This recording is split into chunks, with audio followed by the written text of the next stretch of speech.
आज हमारे स्टूडियो में नीलकंठ जी आयोड़ा है और आज दशहरे माते बुलाया हो तो नीलकंठ जी राम राम। राम राम भाई राम राम।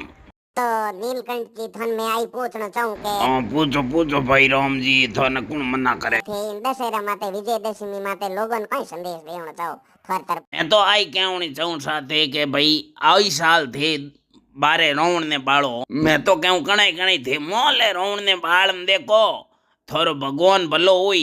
मैं तो हेंगो नहीं कहना चाहूं के भाई आपा आपरे मोलो रावण नहीं उन्हें तो कदी कदी बाड़ो थे इन्हें हजियो ही मोले ने तो हजियो ही राखो न बार ले रावण बाल ने कहीं में। अरे भगवान राम जी ये थोड़ी कहो के भाई बाल ले रावण ने बाड़ो न मोल हजियो ही राखो। थारे मोई ने तो पाप भरियो है राग देश ईर्ष्या एन भाई संत कहो के समदृष्टि सारनो पर दे के क्या मिंत्र क्या द्रोही। मैं तो कहूं हैंगो प्रेम राखो हैंगो नहीं बराबर हम तो ए हा मो नीलकंठ जी इवारी बात याद राख दो पूरी साथ सबो नहीं कहूं हाथ जोड़न कहूं इन वीडियो ने लाइक कर दे थोड़ो शेयर